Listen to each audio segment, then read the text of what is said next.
Hello everyone, आज इस video के अंदर हम नियोनेटल हाइपोथर्मिया के बारे में बात करने वाले हैं। ये पीडिया का एक टॉपिक है। तो अब हम देखते हैं नियोनेटल हाइपोथर्मिया के बारे में।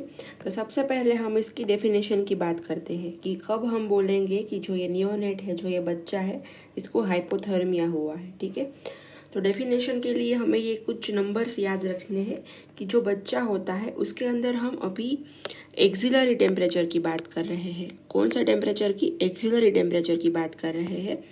तो जो बच्चा होता है उसका अगर एक्सिलरी टेम्परेचर जो है वो 36.5 से लेके 37.5 के बीच में है तो वो नॉर्मल है। ठीक है, जो बच्चा है अगर उसका टेम्परेचर एक्सिलरी टेम्परेचर 36.5 से लेके 37.5 अंश सेल्सियस के बीच में है तो वो नॉर्मल है। ठीक है, अब क्या है कि अगर उसका टेम्परेचर 36 से लेके 36.5 के बीच में है तो कोल्ड स्ट्रेस है। कोल्ड स्ट्रेस बोल लीजिए या फिर आप उसको माइल्ड हाइपोथर्मिया भी बोल सकते हैं। 36 to 36.5 के बीच में अगर टेम्परेचर है तो उसे हम बोलते हैं माइल्ड हाइपोथर्मिया और कोल्ड स्ट्रेस। ठीक है, फिर अगर उसका टेम्परेचर जो है वो 32 से लेके 36 के बीच में है तो उसे बोलते हैं हम मॉडरेट हाइपोथर्मिया। एंड ये जो मॉडरेट हाइपोथर्मिया है वो डेंजर है। इसमें हमें इमीडिएटली बेबी को वार्म करना है। ठीक है, नहीं तो फिर कॉम्प्लिकेशंस हो सकती है। तो अगर जो बच्चा है उसका टेम्परेचर 32 से लेके 36 के बीच में है तो मॉडरेट हाइपोथर्मिया। एंड अगर जो है उसका टेम्परेचर 32 से कम है, ठीक है, 32 से बिलो है तो सीवियर हाइपोथर्मिया। इसके अंदर हमें अर्जेंट ट्रीटमेंट करने की ज़रूरत है। ठीक है, 32 से अगर कम है तो सीवियर हाइपोथर्मिया। तो क्या देखा अभी तक हमने? तो कि जो बच्चा है अगर उसका टेम्परेचर 36.5 से लेके 37.5 के बीच में है तो नॉर्मल, 36 to 36.5 है तो माइल्ड हाइपोथर्मिया और कोल्ड स्ट्रेस, 32 to 36 है तो मॉडरेट हाइपोथर्मिया, एंड 32 से कम है तो सीवियर हाइपोथर्मिया। तो ये बात कर ली है हमने डेफिनेशन की कि कितने ड्यूरेशन के अंदर, कितने रेंज के अंदर जो टेम्परेचर रहेगा तो हम इसको क्या बोलेंगे? नॉर्मल टेम्परेचर, माइल्ड हाइपोथर्मिया या फिर cold stress, moderate hypothermia and severe hypothermia. अब ये डिवीजन करने की ज़रूरत क्यों है हमें? तो हम इसका मैनेजमेंट जब सीखेंगे ना तो मैनेजमेंट इसके अकॉर्डिंग है कि अगर कोल्ड स्ट्रेस है तो मैनेजमेंट किस तरह से करना है, मॉडरेट हाइपोथर्मिया है तो मैनेजमेंट किस तरह से करना है, सीवियर हाइपोथर्मिया है तो मैनेजमेंट किस तरह से करना है। ठीक है, अब ये जो टेम्परेचर है डेफिनेशन के अंदर हमने मेनली टेम्परेचर की बात की है कि इतना टेम्परेचर हो तो ये बोलते हैं। तो ये टेम्परेचर हम रिकॉर्ड कैसे करेंगे? ठीक है, तो अब हम देखते हैं टेम्परेचर रिकॉर्डिंग। तो टेम्परेचर रिकॉर्डिंग के अंदर क्या है कि मेनली हमें एक्सिलरी टेम्परेचर रिकॉर्ड करना है। ठीक है, यहाँ पे हमने एक्सिलरी टेम्परेचर की ही बात की है ना, ये जो डेफिनेशन के अंदर हमने बताया, यहाँ पे हमने एक्सिलरी टेम्परेचर की बात की है। तो आप ये फोटो देखिए, ये फोटो में हम यहाँ पे इस बच्ची का एक्सिलरी टेम्परेचर मेजर कर रहे हैं, ये दिखाया हुआ है। ठीक है, ये जो थर्मोमीटर है इसको हमने एक्सिला के अंदर रखा हुआ है। अब क्या है कि अगर हम एक्सिलरी टेम्परेचर मेजर कर रहे हैं तो हमें कितने ड्यूरेशन के लिए इसके एक्सिला के अंदर ये जो थर्मोमीटर है वो रखना है? तो कि 3 मिनट्स के लिए। ठीक है, 3 मिनट्स के लिए हमें इस तरह से एक्सिला के अंदर थर्मोमीटर रखना है। फिर क्या है कि अगर हमें एक्सिलरी टेम्परेचर मेजर नहीं करना है तो हम रेक्टल टेम्परेचर भी मेजर कर सकते हैं एंड हम ह्यूमन टच मेथड से भी टेम्परेचर को मेजर कर सकते हैं। ठीक है, अब क्या है कि हमने टेम्परेचर मेजर किया एंड हम ह्यूमन टच मेथड से टेम्परेचर मेजर कर रहे हैं तो हम क्लिनिकली कैसे डायग्नोस कर सकते हैं? हमें एग्जैक्ट टेम्परेचर नहीं पता है, थर्मोमीटर नहीं है हमारे पास, तो हम किस तरह से क्लिनिकली डायग्नोस कर सकते हैं कि इस बच्चे को क्या होगा? नॉर्मल टेम्परेचर है, कोल्ड स्ट्रेस है, मॉडरेट या सीवियर हाइपोथर्मिया है। तो उसके लिए हमें क्या करना है? तो कि ये बेबी है, आप मान लीजिए ये उसके हैंड्स, ये उसके पैर। ठीक है, अब आपने क्या करा? तो कि आपने ह्यूमन टच मेथड से इसके ट्रंक और इसके एक्सट्रीमिटीज़ को टच किया एंड आपने जब टच किया तो क्या हुआ, तो कि ये जो बच्चा है इसकी एक्सट्रीमिटीज़ मतलब कि इसके हैंड एंड जो लेग है वो वॉर्म है, ठीक है। एंड इसका जो ट्रंक है वो भी वॉर्म है। अगर दोनों एक्सट्रीमिटीज़ एंड ट्रंक दोनों वॉर्म है तो नॉर्मल टेम्परेचर है, ठीक है, नॉर्मल टेम्परेचर। अगर इसकी एक्सट्रीमिटीज़ भी वॉर्म है एंड ट्रंक भी वॉर्म है तो नॉर्मल टेम्परेचर है, ठीक है। अब क्या है कि अगर इसकी जो एक्सट्रीमिटीज़ है वो कोल्ड है, ठीक है, इसकी एक्सट्रीमिटीज़ कोल्ड है बट इसका ट्रंक जो है वो तो अभी भी वॉर्म है, तो ये कोल्ड स्ट्रेस है, ठीक है। फिर क्या है कि अगर इसकी एक्सट्रीमिटीज़ एंड इसका जो ट्रंक है दोनों वॉर्म है, ठीक है, नहीं सॉरी, इसकी एक्सट्रीमिटीज़ एंड इसका जो ट्रंक है दोनों कोल्ड है, ठीक है, तो क्या है, तो कि हाइपोथर्मिया है। एंड इसमें अभी हम डिसाइड नहीं कर सकते कि मॉडरेट हाइपोथर्मिया है या सीवियर, कोई भी हो सकता है, ठीक है। क्या करा हमने, तो कि हमने ह्यूमन टच मेथड से इस बेबी के ट्रंक को और एक्सट्रीमिटीज़ को टच किया। इसकी एक्सट्रीमिटीज़ एंड ट्रंक अगर दोनों वॉर्म है तो नॉर्मल टेम्परेचर है, एंड अगर दोनों कोल्ड है तो हाइपोथर्मिया है। वो मॉडरेट भी हो सकता है एंड सीवियर भी हो सकता है, बट अगर एक्सट्रीमिटीज कोल्ड है एंड ट्रंक वॉर्म है तो कोल्ड स्ट्रेस है, ठीक है। तो ये देख लिया हमने क्लिनिकल डायग्नोसिस। अब हम देखते हैं कि जो बेबी होता है उसके अंदर हीट लॉस किन किन चीज़ों की वजह से होती है। तो हीट लॉस के लिए मेनली 4 मैकेनिज्म्स है, convection, evaporation, conduction and radiation, ठीक है। अब क्या होता है कि जो न्यूबॉर्न बेबी है आफ्टर बर्थ उसके अंदर से ये 4 मैकेनिज्म की मदद से हीट लॉस होता है। तो क्या होता है, तो कि ये जो है ये टेबल है, ठीक है, एंड टेबल के ऊपर या कोई सरफेस के ऊपर इस बेबी को रखा हुआ है। तो जिस सरफेस के ऊपर बेबी को रखा हुआ है उस सरफेस के कांटेक्ट में यहाँ पे हीट लॉस होगी, ठीक है, तो उसको बोलते हैं कंडक्शन। क्या बोलते हैं उसको, कंडक्शन, ठीक है। कंडक्शन किसको बोलते हैं, तो कि जिस सरफेस पे बेबी को रखा हुआ है उस सरफेस में हीट लॉस होगी, ठीक है, सरफेस में हीट लॉस हो गई तो उसको बोलते हैं कंडक्शन। फिर उसके बाद क्या है, तो कि हमने सबसे पहले ये देख लिया कंडक्शन। अब हम देखते हैं कन्वेक्शन। तो कन्वेक्शन में क्या है, तो कि आप देखिए कि बेबी की जो बॉडी है उसके ऊपर ये सरफेस में से हीट लॉस हो रहा है, तो इसको बोलते हैं कन्वेक्शन। एंड ये कन्वेक्शन को प्रिवेंट करने के लिए हमें क्या करना है, तो कि जो रूम है उसका टेम्परेचर हमें 26 to 28 रखना है, ठीक है।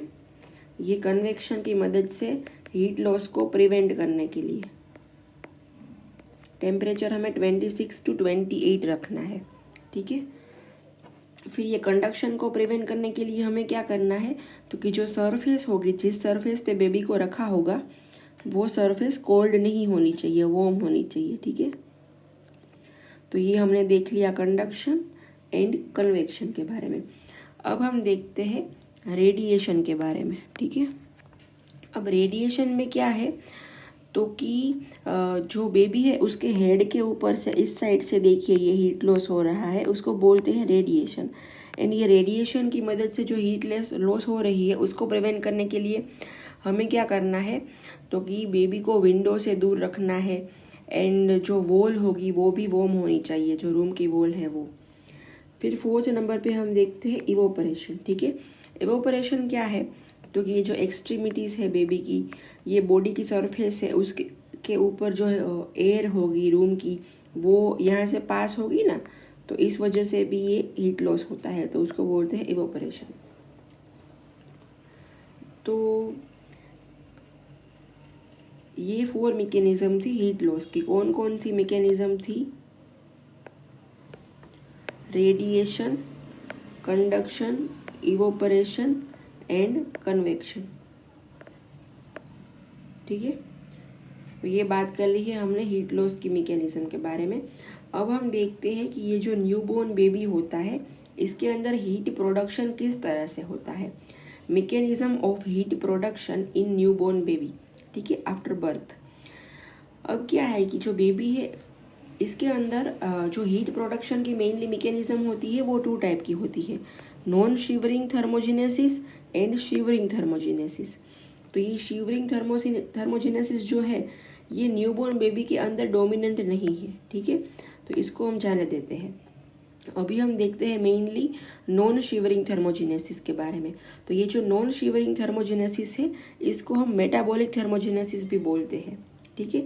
ये जो मेटाबॉलिक थर्मोजेनेसिस है, नॉन शिवरिंग थर्मोजेनेसिस है, ये मोस्ट इम्पोर्टेंट सोर्स है हीट प्रोडक्शन का, ठीक है। हीट प्रोडक्शन के अंदर हमने मेनली 2 मैकेनिज्म की बात की है, non shivering thermogenesis and shivering thermogenesis. ये तो डोमिनेंट नहीं है न्यूबॉर्न के अंदर। ये जो नॉन शिवरिंग थर्मोजेनेसिस है इसको हम मेटाबॉलिक थर्मोजेनेसिस भी बोलते हैं एंड ये मोस्ट इम्पोर्टेंट सोर्स है। एंड ये क्यों होता है, तो कि due to metabolism of brown fat, ठीक है। ब्राउन फैट की मेटाबॉलिज्म की वजह से ये देखने को मिलता है। जनरली क्या है कि हमारे बॉडी के अंदर जो नॉर्मल फैट है ना, नॉर्मल जो फैट है वो एटीपी जनरेशन के अंदर हेल्प करता है एंड जो ब्राउन फैट है वो हीट जनरेशन के अंदर हेल्प करता है। तो यहाँ पे ये जो ब्राउन फैट है इसकी मेटाबॉलिज्म की वजह से ये हीट का प्रोडक्शन होगा, ठीक है। एंड ये जो मेटाबॉलिक थर्मोजेनेसिस या नॉन शिवरिंग थर्मोजेनेसिस है इसकी मदद से हीट प्रोडक्शन होने के लिए प्री रिक्विजिट्स कौन कौन से हैं, तो कि सबसे पहले है integrity of the CNS pathway. मतलब कि जो हमारा CNS फंक्शन है, ब्रेन का फंक्शन है, वो नॉर्मल होना चाहिए। अगर किसी कंडीशन की वजह से जो बच्चा है उसको CNS डिप्रेशन है, CNS जो सेरेब्रल पाल्सी है, अगर ऐसी कोई कंडीशन है तो ये जो नॉन शिवरिंग थर्मोजेनेसिस है उसके अंदर प्रॉब्लम्स हो सकती है। फिर क्या है कि बेबी के अंदर ब्राउन फैट एडिक्वेट होना चाहिए एंड ग्लूकोज एंड ऑक्सीजन की अवेलेबिलिटी एडिक्वेट होनी चाहिए, ठीक है, तो ही तो मैकेनिज्म हो पाएगी ना। ब्राउन फैट एडिक्वेट होना चाहिए तो जो है वो हीट प्रोडक्शन ठीक से हो पाएगा। अब जो प्री टर्म बेबी होते हैं ना उसके अंदर ब्राउन फैट नहीं होता इनफ, टर्म बेबी के अंदर ही होता है, ठीक है। एंड अगर बेबी को हाइपोक्सिया है, हाइपोग्लाइसेमिया है तो ग्लूकोज एंड ऑक्सीजन नहीं मिल पाएगा ठीक से। तो ये जो मैकेनिज्म है नॉन शिवरिंग हीट प्रोडक्शन की वो ठीक से नहीं हो पाएगी, ठीक है। अब हमें देखना है कि अगर जो बेबी है उसको हाइपोथर्मिया हो रहा है तो उसके अंदर कौन कौन से साइंस एंड सिम्टम्स देखने को मिलेंगे, ठीक है। तो साइन एंड सिम्टम जो है वो हम देखते हैं। तो सबसे पहले ड्यू टू पेरिफेरल वेसोकॉन्स्ट्रिक्शन, ठीक है, पेरिफेरल वेसोकॉन्स्ट्रिक्शन की वजह से कौन कौन से सिम्टम्स देखने को मिलेंगे, तो कि एक्रोसाइनोसिस देखने को मिलेगा, ठीक है, बॉडी के अंदर साइनोसिस देखने को मिलेगा। कूल एक्सट्रीमिटीज़ मतलब कि जो बच्चा है उसके हैंड एंड जो लेग है वो कोल्ड हो गए एंड पेरिफेरल जो परफ्यूजन है वो डिक्रीज हो जाएगा, ठीक है। इसकी वजह से जो इसका कैपिलरी रिफिलिंग टाइम है वो मोर देन 3 सेकेंड्स देखने को मिलेगा। तो ये सब जो है वो ड्यू टू पेरिफेरल वेसोकॉन्स्ट्रिक्शन की वजह से देखने को मिलता है। अब क्या है कि ये जो बच्चा है इसके अंदर मेटाबॉलिज्म इंक्रीज हो गया होगा, तो मेटाबॉलिज्म इंक्रीज होने की वजह से हाइपोग्लाइसेमिया होता है, हाइपोक्सिया होता है एंड मेटाबॉलिक एसिडोसिस होता है। फिर क्या है कि CNS डिप्रेशन, CNS अगर ये जो हाइपोथर्मिया है वो कंटिन्यू रहा, उसको इनफ ट्रीटमेंट सही से नहीं मिली, तो हाइपोथर्मिया प्रोलॉन्ग टाइम रहने की वजह से CNS डिप्रेशन भी हो सकता है। CNS डिप्रेशन के कौन कौन से सिम्टम्स हैं, तो कि lethargy, bradycardia, apnoea, poor feeding और रिफ्यूजल टू फीड, ठीक है। अब नेक्स्ट हमें देखना है रेस्पिरेटरी डिस्ट्रेस के बारे में। तो रेस्पिरेटरी डिस्ट्रेस के अंदर क्या है, तो कि रेस्पिरेटरी डिस्ट्रेस की वजह से कौन सा सिम्टम देखने को मिलता है, तो कि टेकिपनिया। एंड ये टेकिपनिया क्यों देखने को मिलता है, तो कि due to increased pulmonary artery pressure. And last में अगर जो ये कंडीशन है वो परसिस्टेंट रही, ठीक ना हुई, ट्रीट ना हो पाई ठीक से, तो क्रोनिक साइंस के अंदर क्या देखने को मिलता है, तो कि weight loss and failure to thrive. Failure to thrive मतलब क्या, तो कि same gender and same age वाले दूसरे बच्चों की कंपैरिजन में इसका ग्रोथ एंड डेवलपमेंट डिले और कम होगा, ठीक है। तो आज के वीडियो के अंदर इतना ही। आज हमने नियोनेटल हाइपोथर्मिया के साइन एंड सिम्टम, फिर जो हीट प्रोडक्शन की मैकेनिज्म के अंदर नॉन शिवरिंग जो मैकेनिज्म मेन है वो, फिर हीट लॉस की mechanism, clinical diagnosis, temperature recording and इसकी डेफिनेशन, इन सब के बारे में बात की है। इसके जो नोट्स है उसका लिंक आपको डिस्क्रिप्शन के अंदर मिल जाएगा। एंड नेक्स्ट वीडियो के अंदर हम इसके मैनेजमेंट की बात करेंगे। तो आई होप आपको समझ में आ गया है, एंड अगर कोई डाउट है तो आप मुझे कमेंट सेक्शन के अंदर पूछ सकते हैं। Thank you.